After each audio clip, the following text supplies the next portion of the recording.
बोलो माणकनाथ भगवान नी जय। बोलो श्रावण भारती जी महाराज नी जय। बोलो राज भारती जी महाराज नी जय। दर वर्षे अमे श्रावण महीनामां आवीए। आ गुफानो प्रभाव है के कोई बापजीनो प्रभाव है के तो अमने खबर नहीं, पण आ जग्या उपर आवीए એટલે परम शांतिनो साहेब अनुभव थाय हो।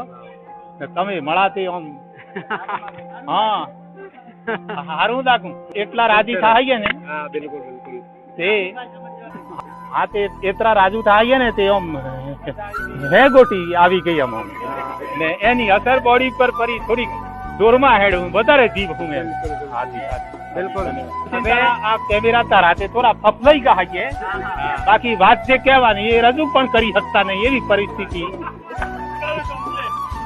पर ये वीडियो में हमें आप आई जसो आप स्कूल में जो बच्चे पढ़ते हैं उनके अलावा पूरे भारतवर्ष में सभी बच्चों के लिए आप यहाँ पर दर्शन करने के लिए भगवान माणकनाथ आए हो, तो सभी बच्चों के लिए क्या संदेश देना चाहते हो?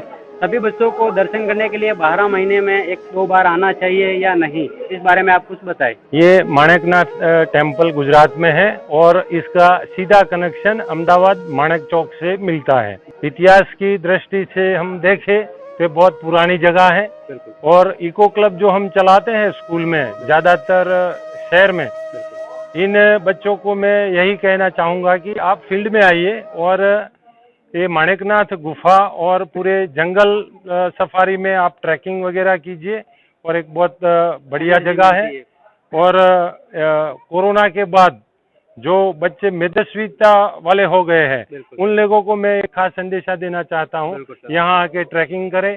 और ये हिल एरिया है, बहुत अच्छी जगह है। यहाँ आने से नेचुरल वातावरण फीलिंग होगा और आप यहाँ आइए, हम गुजरात में आपका स्वागत करते हैं। Thank you. अभी ये यहाँ पर हम रुके हुए हैं, माणकनाथ से जो गुफा है वहाँ से 1 किलोमीटर आगे हम हैं। यहाँ पर कोई माता जी का वगैरह कोई मंदिर है, लेकिन यहाँ पर परमिशन लेके फिर वहाँ पर जाते हैं दर्शन करने के लिए, है ना। तो હવે આ સ્થળ અને આ જગ્યા માટે આપનું શું કહેવું છે માતાજીનું, અને કયું માતાજીનું મંદિર છે અહીંયા? હા, હિંગળાજ માતાનું મંદિર છે। હિંગળાજ માતાજીનું મંદિર છે। હવે જ્યારે અમદાવાદ અહમદશાહ બાદશાહ અમદાવાદ વસાવતો હતો એ દિવસથી તેઓ પેલો બાદશાહ કોટ બનાવતો હતો અહમદશાહ, તો મોણક ચોકમાં અમદાવાદ રહેતા હતા, તપ કરતા હતા, ધૂણી તાપતા હતા, તો ગોદડીનો દોરો ખેંચે એટલે કોટ પડી જતો હતો। એ દિવસથી આપણે જે કાળવણ ડુંગર છે તે દલપત રાજા દિગમ રોણી થઈ ગયો, એમની આરાધના કરી અને મોણકનાથને અહીં લાવવા માટે આરાધના કરી। તો જે આપણે જોઈએ છે ગુફા છે તો ઉપર એમાં રાક્ષસ રહેતો હતો, તો રાક્ષસ મારવા માટે ભૈરા દ્વારા મોણકનાથમાં પ્રગટ થયા। તો રાક્ષસને અને મોણકનાથનું યુદ્ધ થયું, તો બનાવટી રાક્ષસ ઉત્પન્ન થતા હતા। જો લોહીનો ટીપો પડે તો બમણા રાક્ષસ ઉત્પન્ન થતા હતા। તો એમને પાકિસ્તાનથી આરાધના કરી અને પાકિસ્તાનમાંની માતાજી હિંગળાજનો મેં બોલાયો અને આ શિખરોના 125 શિખરો છે આ ડુંગરની। એ શિખરો પર ફેરી ફેરી રાક્ષસને અડેરન તરસંગમાં બાળવામાં આવેલો છે, તેઓ પણ દોડ એક નિશાન છે બાળવામાં। અને એ રાક્ષસને એવું કીધવામાં આવ્યું છે, રાક્ષસ કીધું કે મારો ઉદય ક્યારે થાય? તો કીધું કે તારા ઉપર એક કુંવારી વાસળી આવી અને ઉપર ઝરણ કરે, એ તારો એ દિવસ ઉદય થાય તો ઉત્પન્ન થશે। તો માતાજીનો દીવો પહેલો થાય પછી મોણકનાથનો થાય, એટલે મદદમાં આવેલો છે હિંગળાજ માતા મોણકનાથની મદદમાં। અને એ વરદાન આપેલું છે આજે ભક્તોને, મોણકનાથને વરદાન આપ્યું છે કે સૂર્ય ઉગ્યા પહેલા આ મારી ગોરાડુડીને આ 58 એકરમાં ડુંગર છે, 58 એકરમાં 5800 એકરમાં ડુંગર છે। તો મારી 125 શિખરો પર જે માણસ દિવસ ઉગ્યાથી આત્મ્યા સુધી ફર્યા એને મળ્યો રૂબરૂ, નાથજીનો સવાલ છે વચન છે કે હું એક માણસ ગમે તે ફરી શકે, તમે ફરો તમને મળે એવું વચન છે। હું ફરું તો મને પણ ફરવું કઠિન છે, ઉતરી અને ફરવું આખો દિવસમાં સૂર્ય આથમતા પહેલું જો એક જ શિખર બાકી હોય તો નહીં મળે, પૂરો 125 પૂરો करे तो મળ્યો। બોલો મોણકનાથ महाराज जी।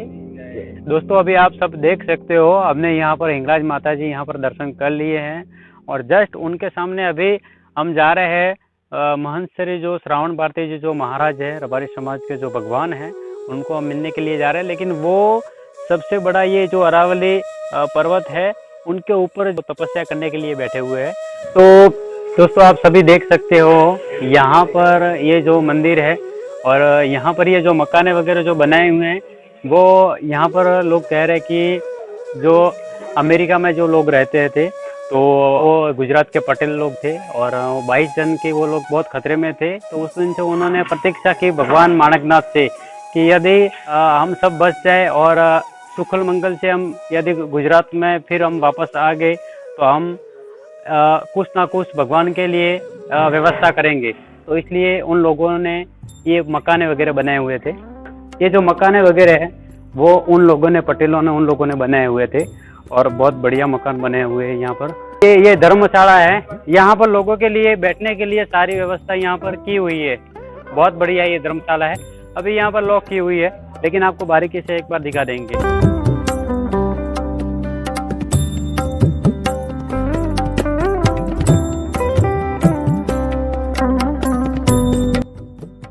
ભગવાન માણકનાથ यहाँ આવ્યા છો તો આપને અહીંયા કેવું લાગ્યું છે? આ જગ્યાએ અમને ખૂબ સરસ લાગ્યું છે અને આના દર્શન અમે પહેલાં નહોતા કર્યા, પણ પ્રવાસમાં આવ્યા ત્યારે જાણવા મળ્યું કે આ ગુફામાં શું છે અને કેવી કુદરતી રીતે સારી છે કે જ્યાં આવવાનું ખૂબ મન થાય. કેટલા ધોરણમાં આપ શું ભણો છો? 12માં. કઈ સ્કૂલમાં ભણો છો? ખેડવાસમાં. રહેવાનું પણ ત્યાં જ? બોલો માણકનાથ ભગવાનની જય. आपने शुभ नाम जनाओ? जेठाजी हगराजी परमार। अभी आप यहाँ पर दर्शन करने के लिए आए हैं। सभी बच्चों का खाना वगैरह बाकी है या फिर भोजन करके आए हो? साहेब અને બરોબર લાડવા ખાઈને આવા. આ બધી હરસની બધી શિક્ષકોએ વ્યવસ્થા એટલા માટે કરી કે અણો લાડવા ને કદી કેવી રીતે પહેલું હું ખાવું એ ખબર નહીં. ઘણા તો પેલા ભાત ખાઈ ગયા ને પછી હળ લાડવા ખાતા. આવી પરિસ્થિતિ બહુ અંતરિયાળ અને જે ખેડવા બોર્ડર રાજસ્થાનના બોર્ડર પરનો આ ગામ છે. એ ગામમાંથી આ બધો પછાત છોકરો આદિજાતિનો છોકરો છે. ખૂબ મહેનત કરી અને આ રીતે સંસ્કાર પડે અને શિક્ષણ અને ધાર્મિક સંસ્કારો પડે એ માટે થઈને દર મહિને પેલા વર્ષમાં આ શ્રાવણ પવિત્ર મહિનામાં અહીંયા આવે છે. સારું કામ કરી રહ્યા છે અંતિયાળમાં.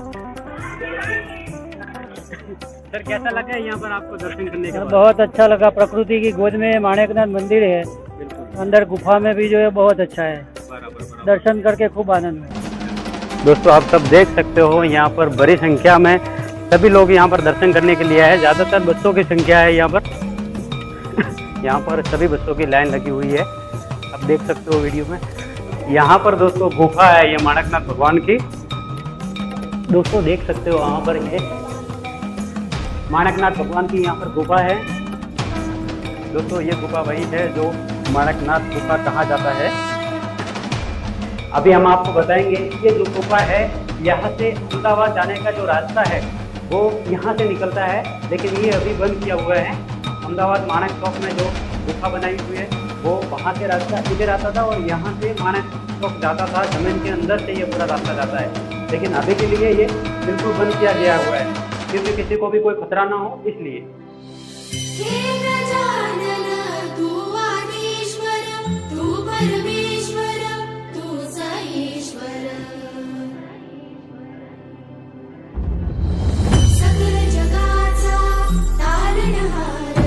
आप यहाँ का जो भी है इतिहास बताओ। મારું નામ રબારી રોમજીભાઈ વિહાભાઈ, હું રહેવાસી લોટો. મારી અટક રબારી મકવાણા છે, મકવાણા અટક. હું 16 વર્ષથી આ માણકનાથ મંદિરમાં ચેરિટેબલ ટ્રસ્ટનો મંત્રી છું. બાવજીના હાથ નેસે હું કામ કરું છું. બરાબર. મોટા બાવજીના હાથ નેસે હું કામ કરું છું. મને બાવજીના કહેવાથી થોડો ઇતિહાસ મેં સાંભળેલો છે, આપને આપણે રજૂ કરું છું. નવનાથ હતા એ મોના નાથોમાંનો નાથ આ માણકનાથ નવનાથમાંની ગોરખપંથમાંની. તો રાજોત્તમનો તવરી કરીને ગોમ છે. તવરીમાંની આ એક રબારી ત્યાંથી તપ કરવા માટે ગુજરાતમાં આવેલા અમદાવાદમાં. તો એ તપ કરતા કરતા એમનું તપસ્વી નામ તો માણકો નામ હતું, તો એમના ઉપરથી એમને માણકનાથ કહેવામાં આવ્યા. તો તેઓ સાબરમતીની ટેળમાં તપ કરતા હતા. તો અહમદ શાહ બાદશાહ કોટ બનાવતો હતો અમદાવાદમાં. તો એમને કીધું કે આ હિન્દુનું વાંચી અઠાઈ દો. તો એ આપણે દેવળ જે પૂજા કરતા હતા મહાત્માએ માણકનાથની ડેરીને અઠાઈ દે. તો કોટ બનાવવાનો ચો કરો. રાત્રે માણકનાથ તપમાં ગોદડી ખેંચે એટલે પેલો કોટ પડી જતો હતો. એટલે દિવસે સણે રાતનો કોટ પડી જાય. પેલો માણસો રાખ્યા તપાસ કરવા માટે બાદશાહે આ કોટ કોણ પાડો છે એમને. પકડી લ્યો. તો આ તો સૂક્ષ્મ રીતે કોટ પડતો હતો, કોઈ કોણ પાડે, કોઈ જોઈ શકતું નતું. તો પછી આકાશવાણી થઈ આકાશથી, તો મારો કોટ તું નહીં પાડે અને તું માણેક બુરજ બનાય અને તે સ્થાપના કર. તે માણેક ચોકમાં માણેક બુરજ બનાવી છે બાદશાહ, માણેક બુરજ કહેવાય છે. અત્યારે લોકો તો જોવા આવે છે માણેકનાથ બુરજ. એમ કે હોય જો માણેકનાથની સ્થાપના કરે તો ઐતિહાસિક નગરી બને અને ખૂબ ધન માલવાળું મોટું શહેર બને છે. તો એના પછી અહીંયા રાક્ષસ રહેતો હતો આ બૈરામો. તો આજુબાજુના આ બાજુ તરહંગ કરીને એક સ્ટેટ હતું, એની બાજુમાં કાળવણ ડુંગર છે. તે આજુબાજુ એક રાજા તપ કરતો હતો. એ રાજાનું નામ દિગમ રાજા દલપત રોણી કાળવણ ડુંગર ઉપર હતો. બરાબર. એમની આરાધનાથી ત્યાં જીઓ કૂવો છે, તો જી આવતું અને બીજા રાક્ષસો જી પી જતા હતા. એ નીલકંઠ મહાદેવ છે. તો હવે એ વખતની આરાધના કરીને ભૈરા દ્વારા મોરકનાથ અહીંયા આવ્યા. રાક્ષસને મારવામાં આવ્યા, પણ રાક્ષસ બનાવટી રાક્ષસો ઉત્પન્ન થતા હતા. તો એમને પાકિસ્તાન પરથી હિંગળાજ માતાની આરાધના કરી અને બોલાવીને ખપ્પરમાં જે બનાવટી રાક્ષસનું ખૂન હિંગળાજ માતા પી જતો હતો. તો એવી ડેરીઓ ચારે દિશાઓમાં બનાવવામાં આવી હતી. પહેલો દીવો તારો થયો, પછી મોણકનાથનો થયો. રાક્ષસનો અડેરણ તરસંગની બાજુમાં બાળવામાં આવેલો છે. અત્યારે એમની ભસ્મ આપણને સફેદ દેખાય છે. અને એમને એવી વાત કરવામાં આવેલી છે કે પેલો રાક્ષસ કીધું કે મારો ઉદય ક્યારે થયો? તો કીધું કે તારા ઉપર કુંવારી વાસળી આવીને જરણ કરે, એ તારો દાડો ઉદય થયો. એવા ડુંગરમાં મારવામાં આવ્યો કે ત્યાં પણ બકરી ના જઈએ કે કૂતરું ના જઈએ, કે એવી જગ્યાએ મારવામાં આવ્યો.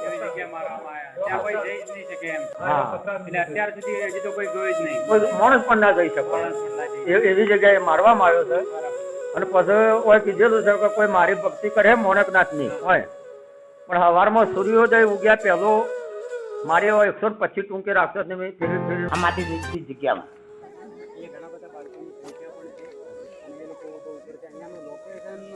ખૂબ જ સુંદર છે. અને દાદા આપણું કહેવાનું છે આના વિશે સાહેબ કે જે આ કુદરતી સૌંદર્ય છે મોણકનાથનું, એ ખૂબ ને ખૂબ ભારતમાં ફેલાતું જાય અને યાત્રાધામનો વિકાસ થાય. એ રીતે જાહેરાત તમને કરવા માટે અમે વિનંતી કરીએ છીએ. મારું નામ રામજીભાઈ વિહાભાઈ મોતીભાઈ પ્રમુખ છે. મોતીભાઈ આટલા બધા યાત્રાળુ આવે છે, વિકાસ થાય અને જાહેરાત ખૂબ વધારે પ્રસિદ્ધ થાય.